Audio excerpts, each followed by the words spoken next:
Night in Naples is unlike night in any other city. The darkness does not fall with quiet finality, but drapes itself across the ancient streets like a veil, shifting and stirring with every gust of wind. Narrow alleys, carved centuries ago and still beating with life, hold within them both the pulse of the city and its silence. There, beneath the pale glow of broken street lamps, shadows lengthen across cobblestones slick with the residue of the day. Laundry hangs limp on iron balconies, swaying faintly as if moved by some unseen breath. The smell of salt drifts in from the distant harbor, mingling with the sharper scent of frying oil escaping from kitchens tucked behind shuttered doors. And then footsteps. Not hurried, not loud, but present enough to remind you that you are never entirely alone in these alleys. A single sound echoing against stone walls, fading, returning, fading again. In Naples, footsteps in the night can belong to anyone, an old man carrying bread, a boy running errands, or someone you were never meant to see. It is in this atmosphere that our story begins, not with the roar of engines or the crack of gunfire, but with the whisper of presence. A presence that does not shout, does not demand attention, but makes itself known through silence. Naples has always been a city of whispers, and at the turn of the millennium, one whisper grew louder than all the rest. His name was Paolo Di Lauro, yet, for most who spoke of him, if they dared to at all, he was known only as Caruso, o Milionario, Caruso the millionaire. The name carried both awe and unease, a mixture of envy and dread. People spoke it softly, as though the mere syllables might draw eyes from the shadows. For, in Naples, names were more than identities. They were signals, codes, the keys to doors most dared not open. Di Lauro was unlike the bosses who came before him. He did not thrive on spectacle. There were no parades of cars, no flamboyant displays of power in the piazzas, no noisy declarations of control. Instead, his power spread invisibly, like a current moving beneath the surface of water. He rarely appeared in public, yet every corner of the city seemed to bend around his unseen hand. Those who lived in the neighborhoods he ruled did not need to see him to know he was there. The evidence was everywhere, in the sudden wealth of a family who once struggled, in the unexplained disappearance of a rival, in the quiet obedience of men who never raised their eyes when asked questions. Even the air in certain districts felt heavier, as though saturated with the unspoken truth that this was his territory. The Camorra, the ancient criminal network of Naples, had always woven itself into the life of the city. It thrived in its labyrinth of alleys and its culture of survival.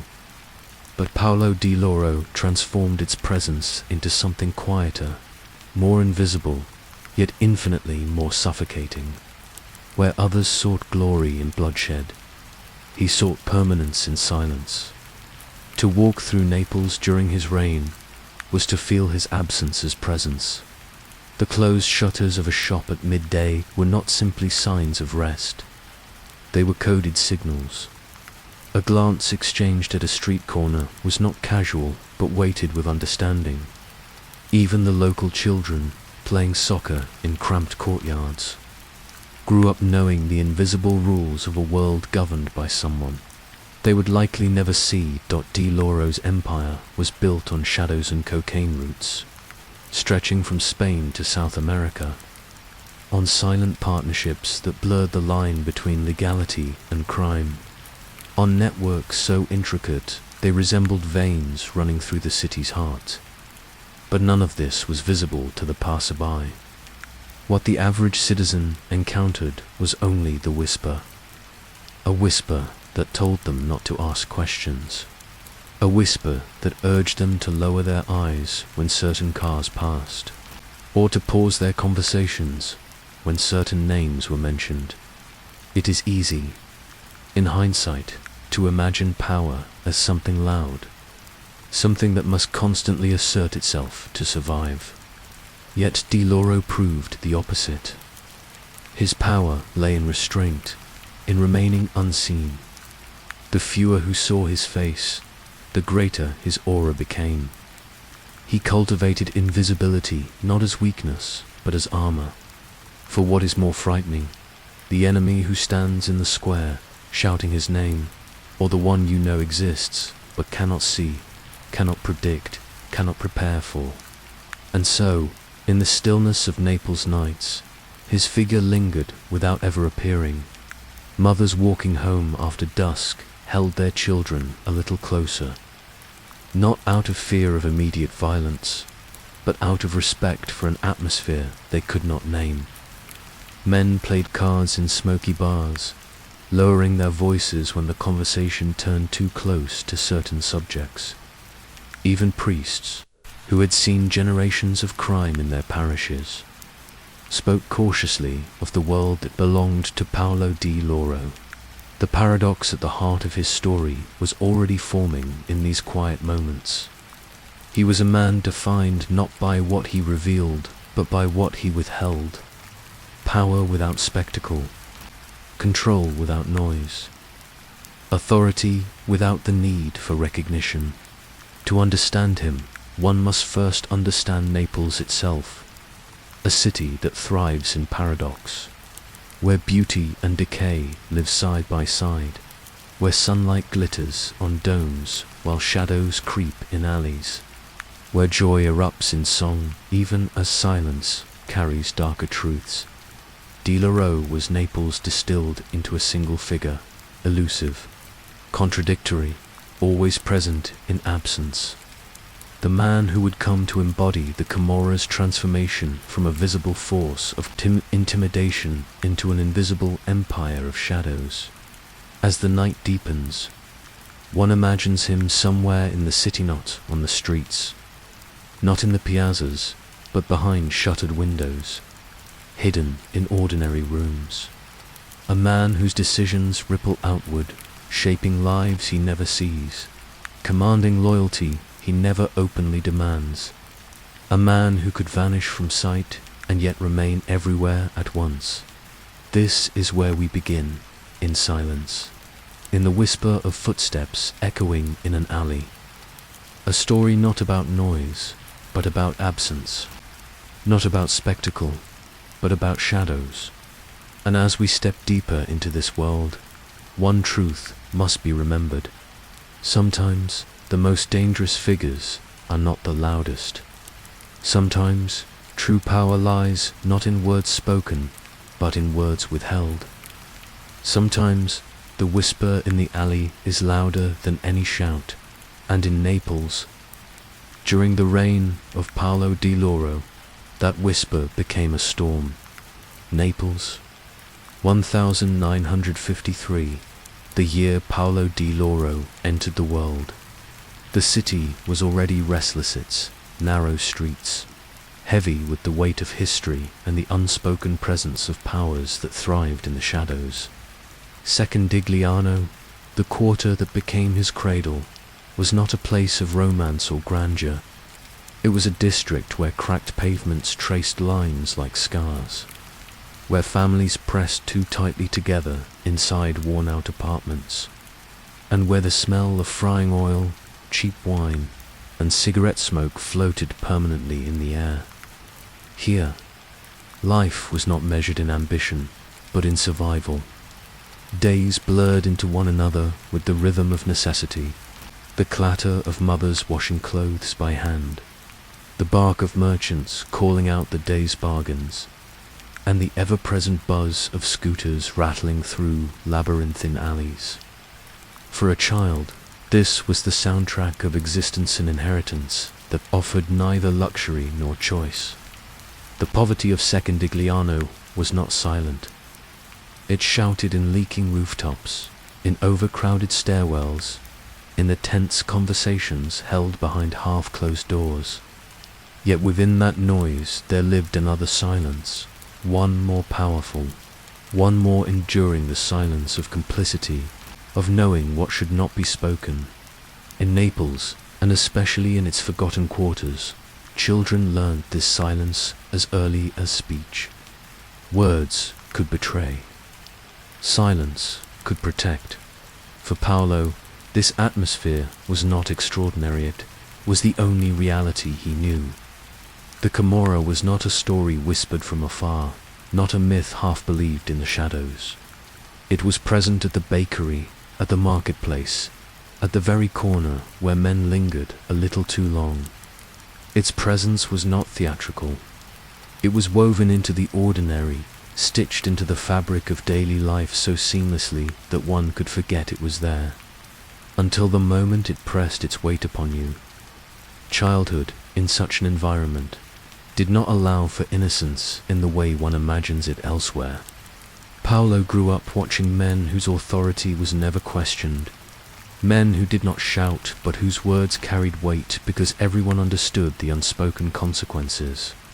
He saw how disputes were settled, not in the open, but with a quiet nod, a look, a silence that spoke louder than arguments ever could. He absorbed this without needing explanation. Children learn not only from words, but from atmospheres, from the gravity of gestures. Secondigliano was a paradox. On one hand, it was a place of intimacy, of neighbors who knew one another's names, of women leaning out of balconies to exchange news across courtyards, of laughter that erupted in sudden bursts as children kicked ragged footballs down alleyways. On the other hand, it was a place of fear acquired, enduring fear that sat in the corners of those same courtyards, reminding everyone that life here was not fully theirs to control. In such soil, Paolo's early years unfolded. Nothing marked him as extraordinary. Nothing yet distinguished him from the countless boys running through the streets with patched clothes and restless energy. But environments shaped destinies with a patience as enduring as time. The cracks in the walls, the shadows in the alleys, the whispered silences of his quarter, these were his first lessons. It is tempting to imagine such beginnings as dramatic, a defining moment, an initiation, a sudden step into darkness. But the truth was quieter, subtler. Di Lauro did not enter the orbit of the Camorra through one violent event or a single act of choice. He drifted toward it as naturally as a river finds the sea. When opportunities are scarce, and when power is already embedded into the air you breathe, the path is not chosen. It is inherited. Even as a boy, he noticed the differences. Some families carried themselves with an authority others lacked. Some men, though not wealthy in any obvious sense, walked with a confidence that seemed untouchable. They did not need to boast. Their silence was their strength. And perhaps, unconsciously at first, Paolo began to understand. True power does not need to declare itself. It moves quietly, invisibly, until its presence is undeniable in the evenings. When the quarter dimmed and shadows stretched across the narrow streets, he would hear fragments of conversations. Adults spoke in tones carefully measured, never naming directly what was most understood. He noticed the hesitations, the lowered voices, the sudden changes of subject when a stranger approached. From these silences, he learned the rules that would guide his life far more deeply than any words that to outsiders. Naples was a city of noise horns blaring, markets roaring, songs spilling from radios on balconies. But within that chaos, Paolo Di Lauro was learning the art of silence. While others might shout, he learned to observe. While others sought attention, he learned that invisibility could be a form of armor. This is how environments work upon the young, not through grand lessons, but through countless repetitions of what is normal.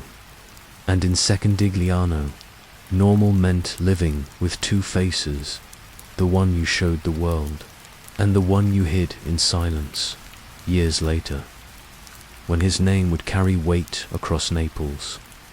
People might wonder how Paolo Di Lauro became what he was. They would imagine ambition, cunning, strategy, and all of that would be true. But beneath it there was something simpler. He was shaped by his quarter, by the streets that raised him, by the silence that protected him, and by the world that offered no other way forward, in a city that overflowed with sound. Paolo Di Lauro became the student of quiet. He watched, he listened, he endured, and in those lessons, invisible at the time, lay the foundation of the man he would become, the man who would one day rise, not through violence alone, but through the patient, shadowed art of silence. And so, in Secondigliano, among cracked pavements and crowded apartments, the story of Paolo Di Lauro began not as a tale of sudden transformation, but as the slow accumulation of a world's weight pressing itself into one boy's bones. A boy who, in time, would learn that silence was not only survival, it was power in the long history of organized crime. Many men carved their names into memory by force, by spectacle, by the violence they paraded in the open. But Paolo Di Lauro was not such a man. His genius lay in the opposite direction, in silence, in invisibility, in the art of building something vast without ever allowing its architecture to be clearly seen. By the 1980s, Naples had become a city of contradictions. Its streets bustled with ordinary life markets, alive with voices, laundry fluttering from balconies, the scent of strong espresso clinging to the air. But beneath this daily rhythm pulsed a darker current. Drugs, once distant whispers, had begun to pour into Europe, reshaping entire economies of power.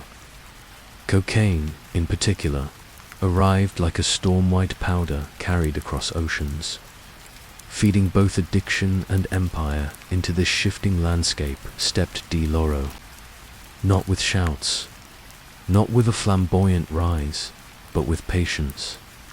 He moved not as a gangster eager for recognition, but as a businessman designing a system meant to endure.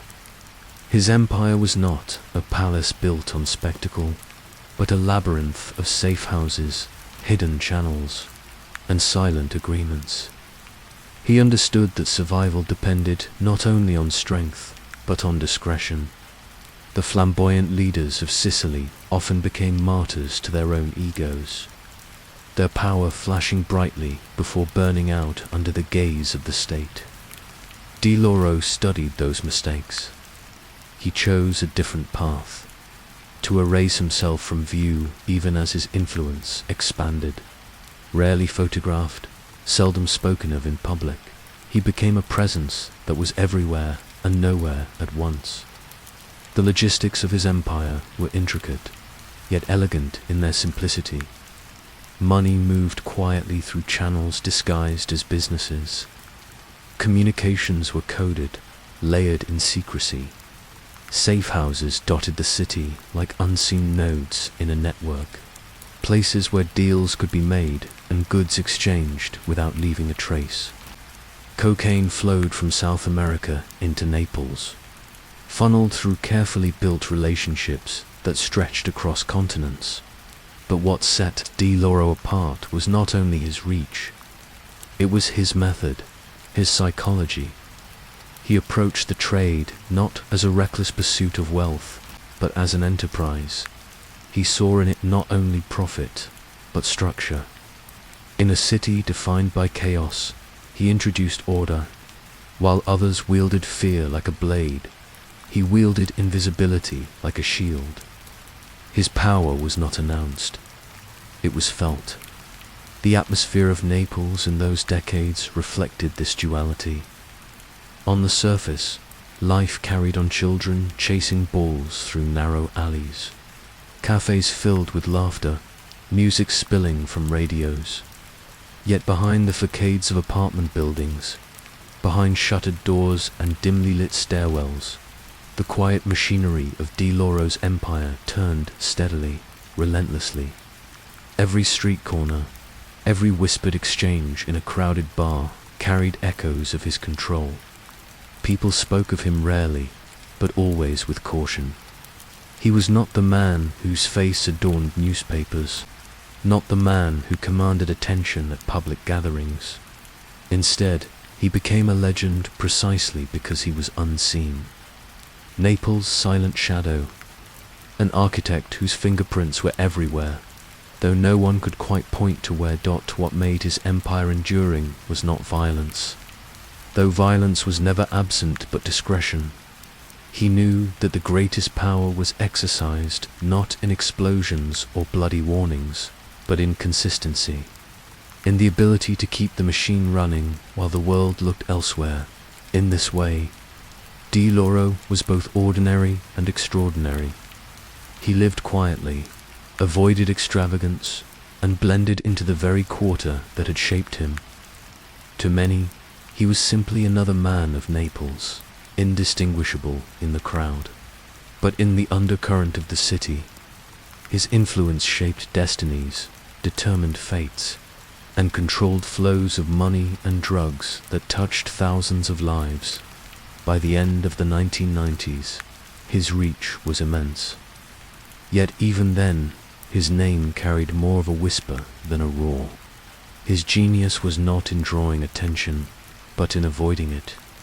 The state, the police, even his rivals, many could sense his presence, but few could hold it in their grasp. He had built something vast enough to dominate entire districts, yet delicate enough to vanish from sight when necessary. To understand Di Lauro's power, one must understand the psychology of silence. In a world where boasting brought danger, he cultivated the opposite. He mastered the art of waiting, of allowing others to reveal themselves while he remained hidden. He operated in the shadows, not out of fear, but out of strategy. And in doing so, he became more formidable than those who shouted their dominance into the world. Naples, chaotic and loud, was the perfect stage for his invisibility. Amid its noise, his silence was not noticed, it was camouflaged. Amid its disorder, his order could thrive unnoticed. He built not a throne to be admired, but a web to be felt, and so, while others lived briefly as kings before falling under the weight of their own arrogance, Paolo Di Lauro built an invisible empire, one that did not need monuments, did not need his name sung in songs or written in headlines. His empire lived in whispers, in the quiet exchanges of money and power, in the unremarkable facades of apartments that hid entire worlds inside. He was not a ghost, but he might as well have been, for in Naples, he was everywhere and yet nowhere. The silent shadow who wove a city into his grasp, not through spectacle, but through the enduring, haunting strength of invisibility. At the core of Paolo Di Lauro's invisible empire stood not just money or territory, but something far older, far more primal, his family. For Di Lauro, blood was more than lineage, it was fortress, shield, and institution. In a world of shifting alliances and fragile loyalties, family was the one foundation he believed could not be shaken. The villas where he raised his children stood like islands hidden in plain sight. To the passerby, they seemed ordinary stucco walls, iron gates, gardens trimmed without extravagance. Yet behind those walls, a different reality unfolded. Security was constant, though it rarely wore a uniform. Every movement was observed, every stranger's glance measured. The rhythm of domestic life was carried out under the invisible weight of danger inside. The air was filled with the ordinary sounds of a household, laughter of children, clinking of plates, the voices of women moving quietly through kitchens. Yet beneath these sounds lay silence, a silence taught and learned. For Di Lauro's family, discretion was not advice. It was law. Children were raised to know what could never be said beyond those walls. Women learned that questions, once spoken, could turn into cracks in the fortress. Love, loyalty, and fear merged into one inseparable fabric. It was a paradox. These children grew up in comfort, shielded from the poverty that had marked their father's own childhood. They wore fine clothes, ate well, lived in villas guarded like fortresses. Yet their lives were also cages gilded. Yes, but cages nonetheless. Every privilege came tied to silence. Every comfort shadowed by the knowledge of what sustained it in this way. Di Lauro built not just an empire of business, but a dynasty of silence. He fathered many children, each carrying a name that would, in time, bind them to the organization's fate. Around the dinner table, they were family. Beyond those walls, they were heirs to a shadow kingdom. To outsiders, the paradox was striking. Here was a man who sought invisibility, who avoided public display. Yet within his home, he cultivated a legacy destined to continue his work. It was not the empire itself that gave him permanence, but the children who would inherit it. His silence was an inheritance as much as his wealth. The women in this story are often unnamed, but their presence is not absent. They lived within these villas, moving through rooms heavy with both comfort and caution. They kept the rhythms of domestic life steady, while the outside world trembled with rumors of war, of deals, of betrayals. Their silence was as important as his own. Some bore the weight with resignation, others with quiet strength. Their role was fortress holding the family together, raising children in a reality where every day was shadowed by unspoken danger. And yet, within this fortress, tenderness did exist. A father laughing with his children in the garden, a mother smoothing the hair of a restless child. Evenings where the family gathered under soft light to share a meal. These moments were real, and they remind us that even in the world of the Camorra, humanity was not absent. Love was present, though it was shaped and strained by the silence that surrounded it. But silence, no matter how carefully taught, does not always endure. Ambition is a restless force, and children raised in a fortress often look outward, longing to test the boundaries. For Di Lauro, this was the seed of both his strength and his eventual unraveling. His children inherited his name, his networks, his aura of authority, but they also inherited desire. And desire rarely remains silent. The paradox of family under the Camorra is this.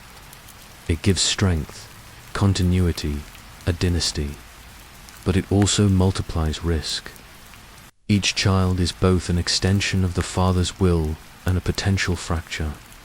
Each gesture of love carries within it the shadow of legacy, of obligation, of danger. The family becomes both sanctuary and snare. For Paolo Di Lauro, family was fortress. It shielded him from betrayal, gave him heirs who could extend his reach, created a world where loyalty was bound by blood. Yet it was also a mirror of his own paradox.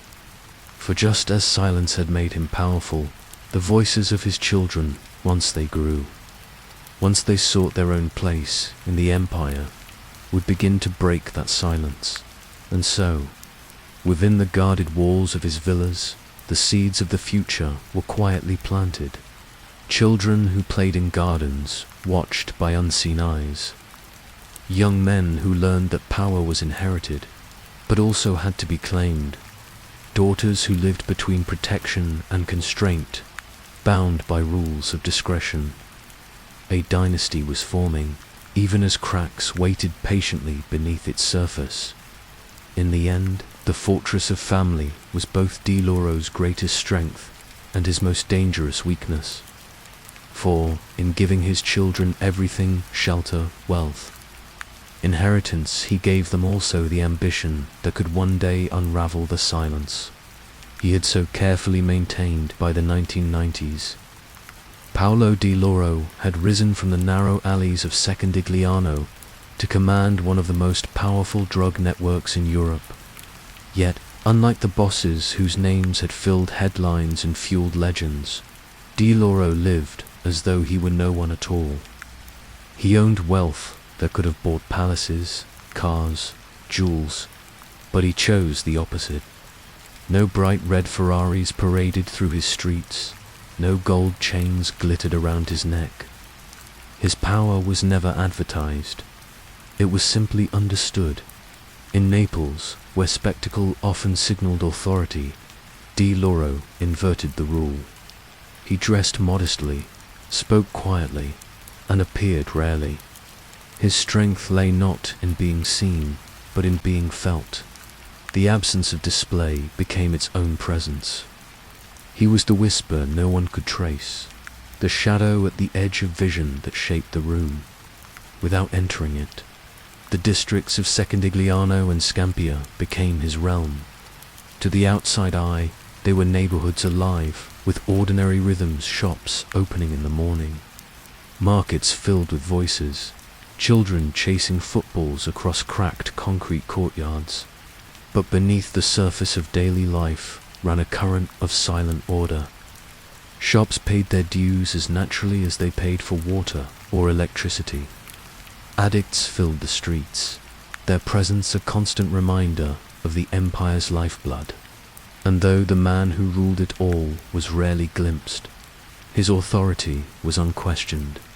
People learned to whisper his name rather than speak it.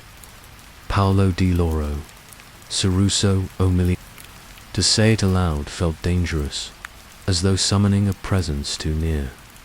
Yet most had never even seen his face. He was myth and reality at once, the architect of invisible order, the master who needed no introduction. The quiet of this period was deceptive. It resembled calm, almost peace. Compared to the chaos of other criminal wars that had shaken Naples, Di Lauro's reign was steady, almost lulling. But beneath this quiet lay something far heavier. His silence was not empty. It was suffocating, because silence, when it governs, becomes its own form of violence. No blood needed to stain the streets for people to feel the weight of fear. No headlines were necessary for his power to be known.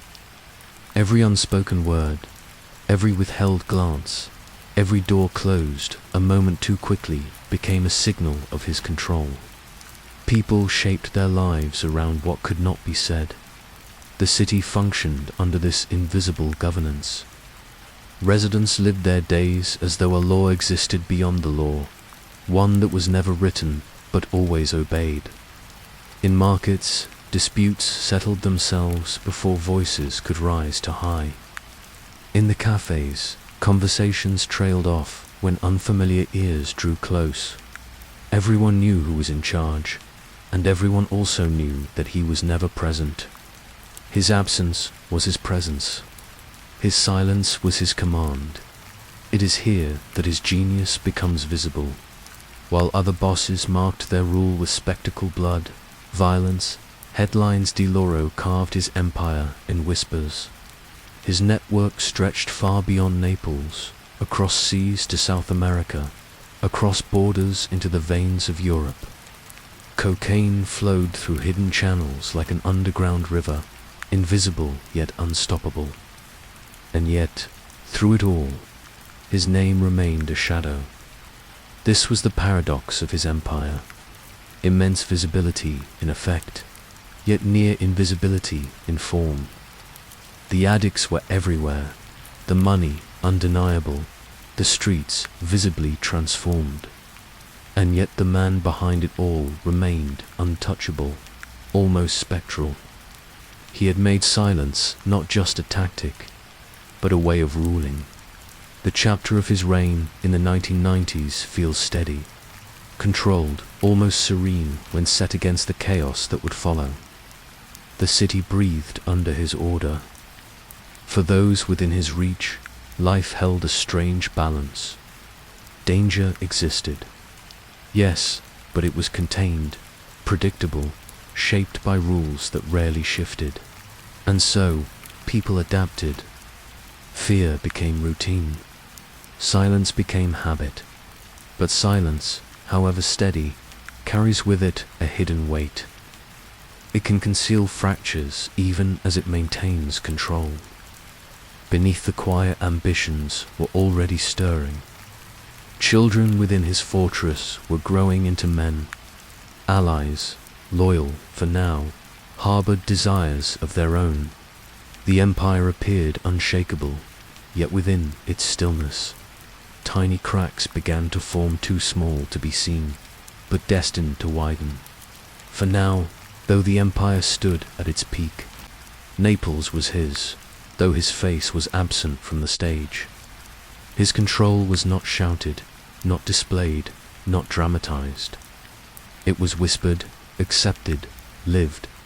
It was in the rhythm of shopkeepers counting out dues, in the unspoken nods exchanged on corners, in the silence that fell whenever his name was near.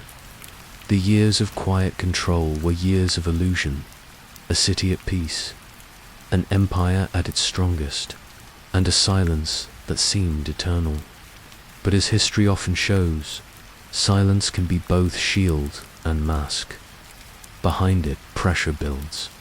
Behind it, ambition sharpens. And behind it, fractures wait. For Paolo Di Lauro, the silence of the 1990s was his greatest achievement. It was also the silence that would, in time, begin to unravel. The silence that had carried Paolo Di Lauro through the 1990s could not last forever. By the turn of the new millennium, the air in Secondigliano and Scampia had begun to change. It was subtle at first, no more than a shift in tone, a restlessness among the younger men who had grown up inside his shadow. They had never known war as Paolo had known it. They had never known hunger or the patience of building an empire brick by brick. They had been raised instead inside the walls of wealth, surrounded by the quiet rhythms of an order already established. And in that safety, they began to hunger for something more. Ambition is like a spark in dry grass. It does not roar at once, but it spreads, almost invisible at first, until suddenly the field is burning. The young factions of the Di Lauro clan began to dream in flames. They wanted more profits, faster gains, a life of speed and spectacle. They looked at Paolo's discipline as quiet rule, his refusal of luxury as something old, almost suffocating. Where he saw safety in invisibility, they saw chains. Where he saw power in silence, they saw weakness. The atmosphere in Scampia grew heavier with each passing season. The fortress Paolo had built, once sealed tight by his wordless authority, now held cracks. Whispers of impatience filtered through the streets, carried by men too young to remember why silence had once been sacred. They wanted music that was loud, cars that gleamed, nights that blazed with visible fire. They wanted the city to see them, for the first time. Paolo's greatest strength, his ability to disappear into the background, began to turn against him. In a world that was growing louder, more brazen, silence looked less like control and more like absence. His figure, once mythic in its invisibility, began to seem too distant, too removed. The psychology of this unraveling is as old as history. The patience of fathers is rarely inherited by sons. Where the older generation clings to survival, the younger seeks conquest. Paolo had built his empire on the art of waiting, on discipline, on invisibility. But his men's sons wanted to be seen, wanted to be feared in ways that could not be whispered. Their blood carried not the memory of restraint, but the intoxication of power already earned. And so ambition began to press against the walls of silence. At meetings, voices grew sharper. At corners, the language of loyalty shifted into the language of impatience. Paolo's word, once unchallengeable, began to face small resistances, not open defiance. Not yet, but questions too bold, pauses too long. A flicker of doubt where once there had been none. The city felt it too. The rhythm that had seemed so steady in the 1990s began to falter. The balance of fear and routine that had governed daily life grew uncertain. Shops still paid their dues, addicts still haunted the stairwells of the high-rise blocks, but the order no longer felt weightless. Something heavier hung in the air, as though the silence was cracking, letting through a sound not yet formed but inevitable. And in this shift, Paolo's empire began to feel fragile. He had crafted it as a structure of shadows, of discipline, of control unseen. But shadows hold only as long as the light remains steady. When ambition begins to flare inside, shadows fracture. This was not yet the war that would come to be known as the Scampia feud. No guns had yet echoed through the narrow alleys. No families had yet been torn apart by blood spilled in the streets. But the seeds were already in the soil. The cracks were widening, and those who listened carefully could already hear the echo of what was to come. The story of this moment is not one of shootouts or headlines. It is the story of silence breaking under pressure, of patience losing its grip against desire. It is the story of young men who no longer wanted to inherit an invisible empire, but to create their own visible dominion. They no longer wished to be the shadows of Paolo Di Lauro. They wanted to step into the sun, even if it burned them by the end of these years. The empire that had once seemed eternal no longer felt unshakable. Silence, which had been Paolo's shield, became his prison. His distance, once an aura of control, became a gap others rushed to fill. And so the calm unraveled, slowly at first, invisibly at first, but inevitably the fractures had appeared. The silence could not hold. In the autumn of 2004, Naples awoke to the sound of gunfire echoing through the districts of Secondigliano and Scampia. It was not the sudden noise of a single killing, not the isolated act of revenge that the city had come to expect in cycles. This was different. It was louder, more frequent, more ruthless. The air itself seemed to thicken with tension as shots rang out in alleys, in stairwells, in the open courtyards of housing blocks. The feud had begun. The Scampia feud would come to be remembered as one of the bloodiest conflicts in modern Neapolitan history.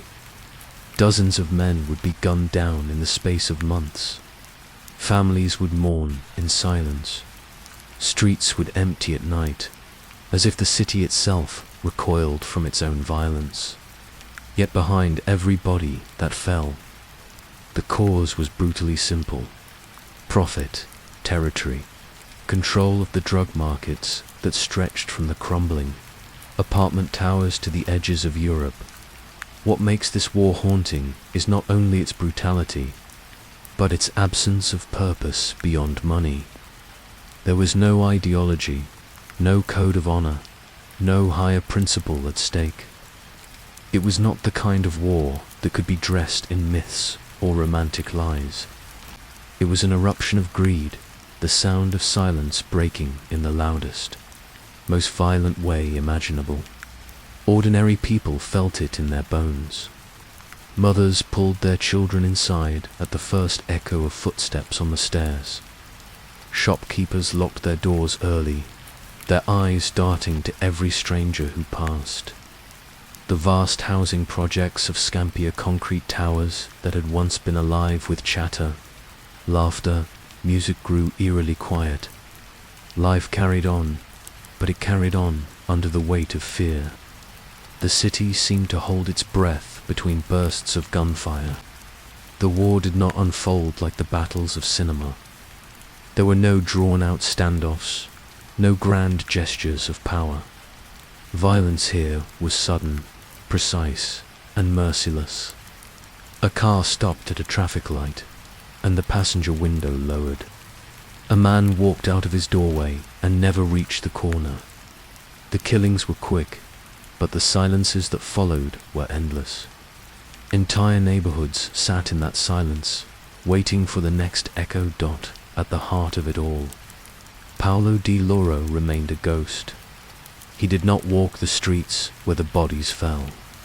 He did not pull the triggers. He had built his empire on the art of invisibility, and now, in its collapse, he was more invisible than ever. And yet, his shadow lingered in every killing. The men who fought were his men, or the sons of his men, or the ones who had once sworn loyalty to him. His silence had given them room to grow, and now that silence had shattered into open fire. There is something deeply tragic in this image. A man who once ruled a city without ever being seen, now watching his creation destroy itself in plain sight. He had not been overthrown by rivals from the outside. He had not been defeated by the state, not yet. His empire was crumbling from within, undone by ambition that refused to remain quiet. The people of Naples understood this. They whispered about it in the markets, behind closed doors, in hurried conversations that broke off whenever footsteps approached. They knew the war was not a clash of strangers, was a civil war, a family tearing itself apart. And that knowledge made the fear sharper, heavier. When families fight, the violence is intimate, personal, unforgiving. Each death was not just a statistic. Each body left in the street was a reminder that silence had failed. For years, Paolo's control had kept the city under a strange kind of order. Suffocating, yes, but predictable. Now, unpredictability ruled. Anyone could be next. The rules that had once governed violence, rules of timing, rules of distance, were gone. And so, the city tightened. Naples is a place of sound, of life, of voices spilling out of windows, of scooters humming through alleys. But in those months, it grew quiet. The absence of noise was the greatest testament to how deep the wound had gone. The streets were not only empty, they were watchful, as if the stones themselves were listening. The Scampia feud was more than a gang war. It was the loud collapse of a system that had survived for decades by being quiet. For years, Paolo had built an empire that thrived in shadows, that lived in whispers. Now those whispers had turned into shouts, and those shouts into gunfire. The silence was broken, and with its breaking came a violence that scarred the city by the end of the feud. The numbers alone told part of the story. Dozens killed, families shattered, neighborhoods scarred.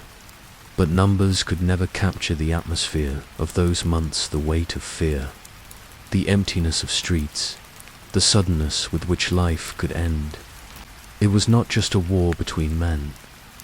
It was a war that reshaped the air itself. And still, Paolo lingered in the background, a ghost of his own making. He had not vanished entirely. He was still there, somewhere in the city, in some hidden room, behind some guarded door. But the man who had once been called Naples' silent shadow was now overshadowed by the very noise he had tried to avoid. The Scampia feud stands as a chilling reminder. Silence may endure for years, even decades. But when it breaks, it does not fade gently. It shatters. And in its shattering, It leaves behind scars that do not heal. Naples would remember those months, not only for the blood spilled, but for the silence that followed each shot, the silence of a city realizing that its quiet order was gone, replaced by something far more dangerous. It was a December morning in 2004, when the silence finally ended, not with a burst of gunfire, not with the echo of a car bomb or the crack of rifles in the street, but with something far quieter knock at the door. For more than a decade, Paolo Di Lauro had been the shadow at the heart of Naples. He was the name whispered but rarely seen, the architect of an empire that stretched from the narrow stairwells of Secondigliano to the ports of South America. The authorities had searched for him for years. His photograph was pinned to the walls of police stations, his name written in thick black ink in reports, his myth circulating through neighborhoods like a rumor that refused to fade. And yet, when they finally found him, there was no spectacle. The most wanted man in Italy was discovered in a modest apartment in Naples, quiet, unremarkable, ordinary.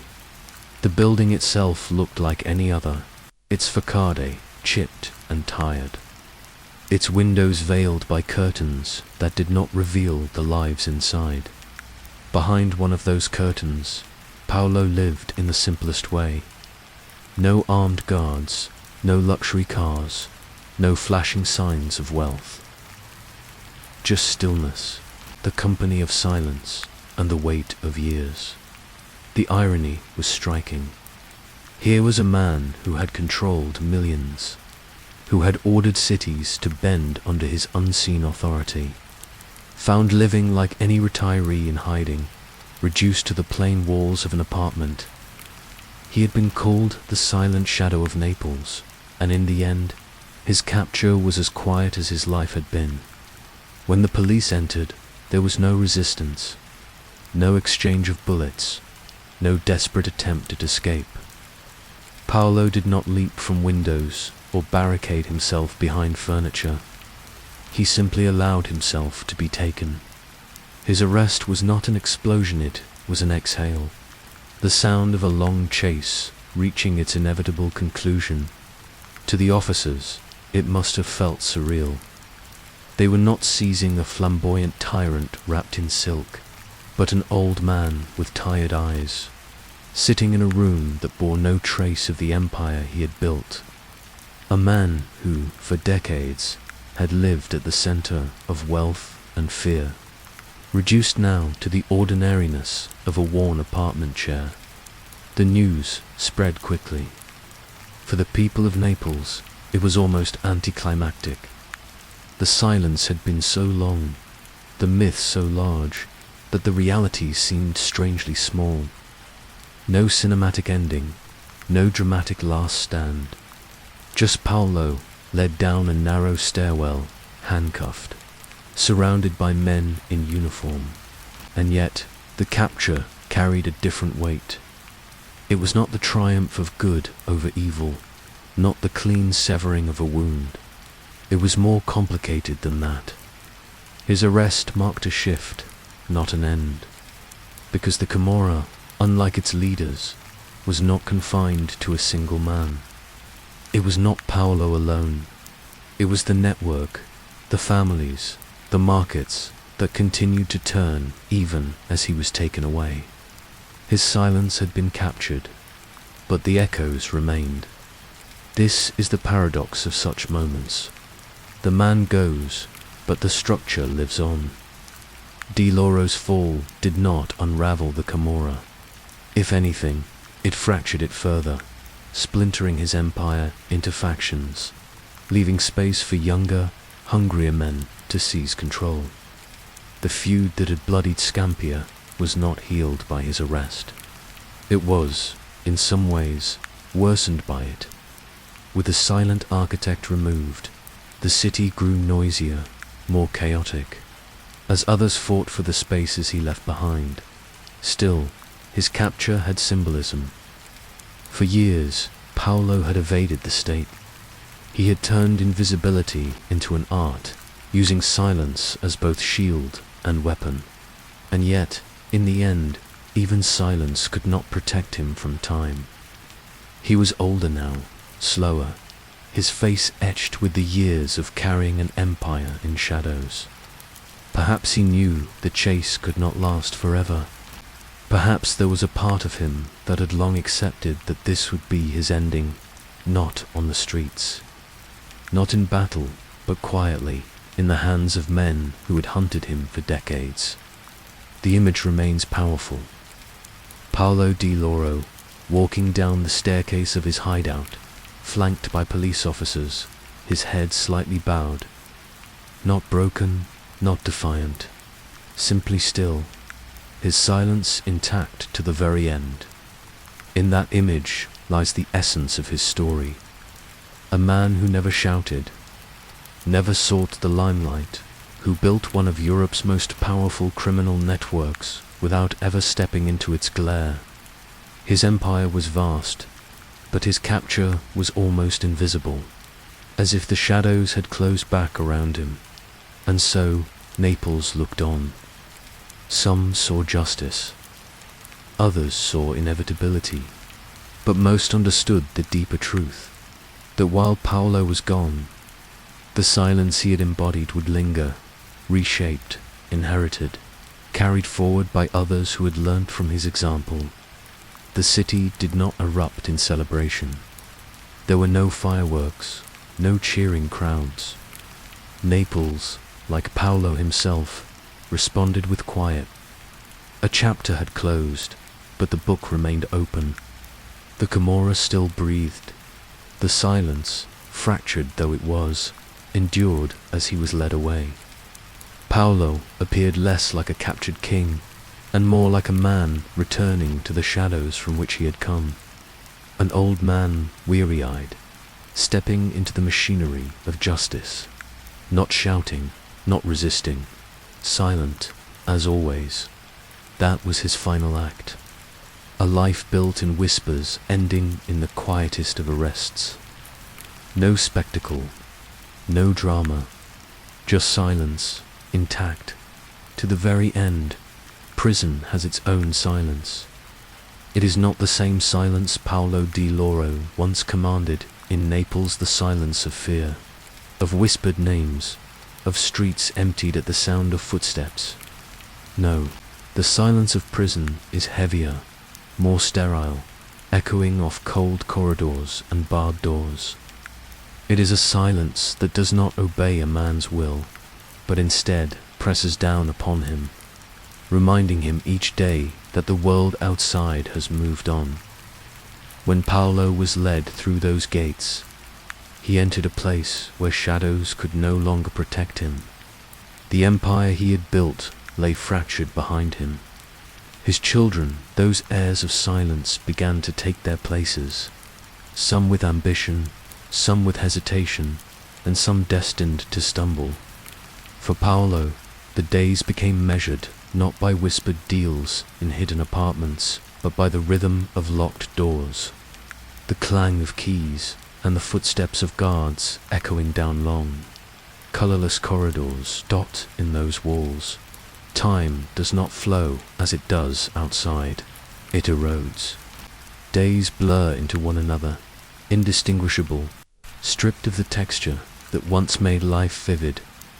Paolo had lived invisibly even in freedom, but here invisibility became something else. It was no longer chosen, but imposed, and yet, even in absence, his name lingered.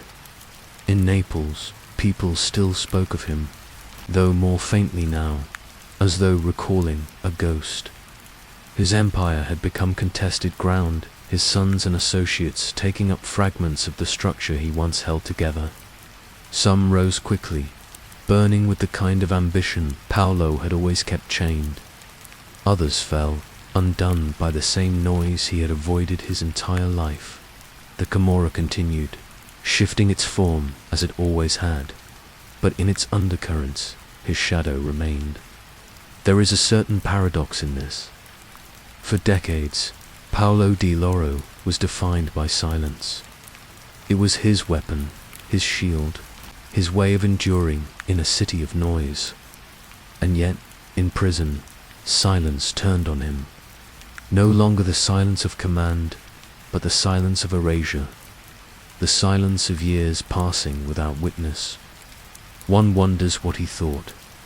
In those long hours, whether he retraced the streets of Secondigliano in his mind, recalling the cracked pavements of his youth, the courtyards heavy with washing lines, the smell of frying oil from open windows, whether he thought of the empire he built from those same streets, an empire that had seemed untouchable only to collapse into the chaos of the Scampia feud. Or perhaps he thought of nothing at all, choosing instead the same discipline that had defined his life, to remain still, to remain unreadable, to let silence speak for him, for the people outside. Paolo became less a man than a myth, a symbol of the Camorra's enduring paradox, that individuals fall, but the system remains.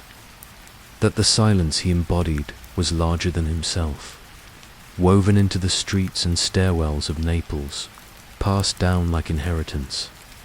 His capture did not end the Camorra.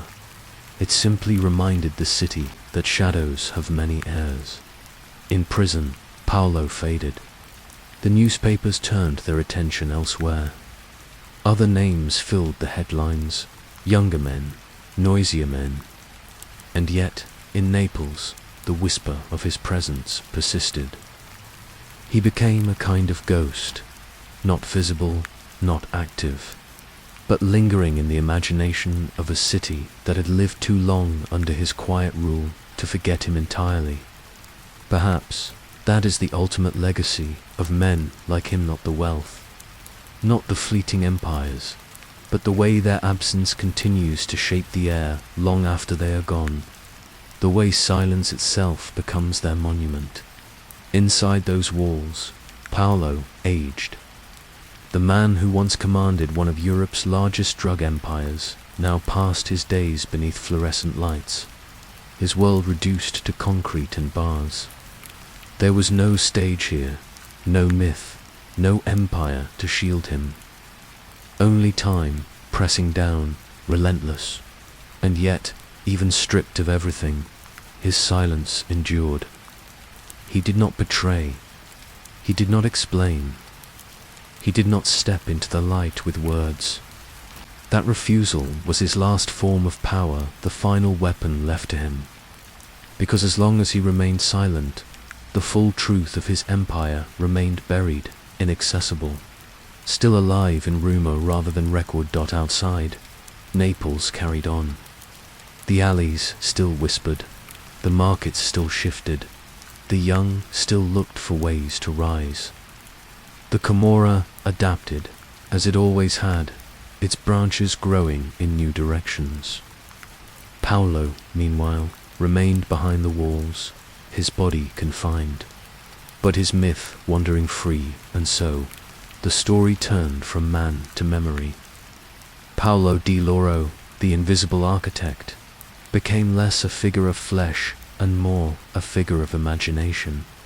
His silence was no longer just a strategy, but a haunting presence. The kind of silence that echoes even when the man who once wielded it has grown old, forgotten, and locked away. It is here, perhaps, that his life reached its truest paradox. For decades, he had been invisible while free, seen only in whispers. And in prison, stripped of freedom, he became even more invisible, no longer present, but never entirely gone. A ghost of power. The city would remember him not for words spoken, not for declarations or confessions, but for the absence he carried like armor. Silence had lifted him, silence had protected him, and silence followed him into the cage of justice, into the eroding corridors of prison, into the memory of Naples itself. In the end, Paolo Di Lauro was no longer just a man.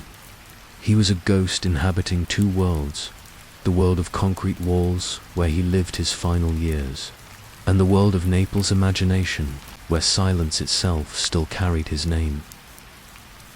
Naples breathes differently when you stand still long enough to hear it. The sea air drifts through its narrow alleys, carrying with it the smell of salt and frying oil, the distant hum of scooters weaving through streets too tight for their speed. The city is alive, radiant in sunlight, a theater of voices and gestures, laughter and arguments spilling from balconies and market stalls. And yet, beneath this vivid surface, there is another layer quieter, more elusive.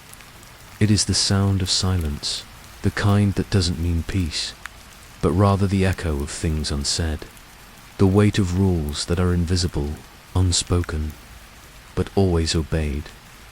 This is the silence Paolo Di Lauro left behind by the time his name faded from headlines, by the time his empire fractured into smaller, louder, hungrier pieces. Naples had already absorbed him into its mythology. To speak of him now is not to tell the story of one man, but to reflect on the way silence itself became a tradition in this city. His power, after all, was never measured in gold chains or armored cars, but in how little had to be said. Entire neighborhoods moved to the rhythm of his wordless command. Even after his fall, that rhythm lingered. The Camorra remains changed, battered, splintered, but not erased.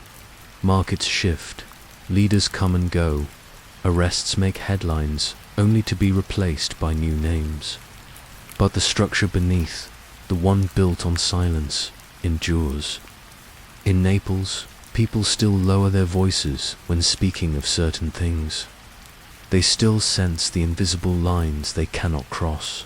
It is not fear alone, it is memory woven into daily life, into the way trust is measured, into the way one learns when to speak and when to remain quiet. And yet, paradoxically, the city itself is noisy. Children shout across courtyards, church bells ring, vendors call out their goods in sing-song cadence.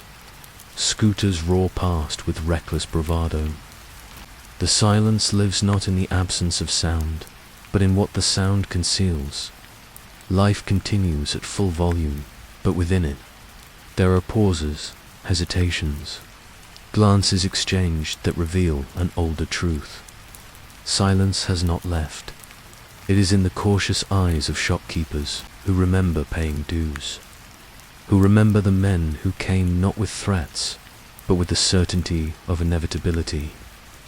It is in the stories mothers tell their children, half warnings, half lullabies about the years when the streets were ruled not by the state, but by the shadow of one man's quiet authority. And it is in the air itself, as though Naples still carries the imprint of Di Lauro's silence like a scar. For Paolo Di Lauro, silence was both shield and weapon. It was how he rose, how he reigned, and how he endured. He understood that noise draws attention, and attention brings ruin. His empire thrived not because it shouted, but because it whispered. And when he was gone, when prison walls closed around him, the silence he left behind did not vanish, adapted. Others tried to fill the void with gunfire, with spectacle, with blood, but their noise only underscored how different his rule had been, how suffocatingly effective silence can be when wielded with discipline, now, years later. One walks through Secondigliano or Scampia and feels the paradox everywhere. The buildings stand tall yet tired, concrete towers bearing the marks of decades of struggle. Clothes hang from balconies in bursts of color. Children kick footballs in courtyards. Graffiti blooms on every available wall. It looks like any other neighborhood in southern Italy, and yet, for those who lived through it, each corner carries a memory. The silence of Di Lauro's reign has seeped into brick and stone, into the very language of the streets. Naples has a way of folding history into its rhythm, never forgetting, but never stopping either. The ancient city has seen empires rise and collapse, invaders come and go, fortunes made and lost.